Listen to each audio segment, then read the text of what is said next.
Hello guys! Welcome back to another episode. For today's video ay magbuborda po tayo ng shower surround. At nais ko pong i-share sa inyo kung anong mga materyales na ginagamit ko at kung paano po ito ginagawa. Okay guys, umpisa na po natin. Let's go! Ito guys, re-repair natin yung shower surround. Yan. Kasi binaha nung nakaraan. Kapagkita ko sa inyo kung paano gagawin at anong klaseng drywall yung gagamitin. Yan. Yan siya.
Yan, ito na siya.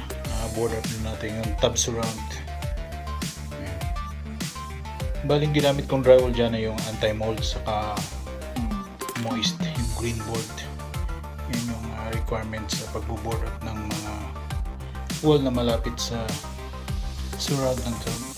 At guys, hanggang dito na lang po yung video natin. Maraming salamat po sa panonood at sana po ay may nakuha ng idea sa araw na ito. At kung bago ka pa lang po sa channel na ito, please do subscribe, like, and share. At pakita rin po yung notification bell para updated po kayo sa mga videos namin upload. Maraming salamat po. See you in the next video. Bye-bye!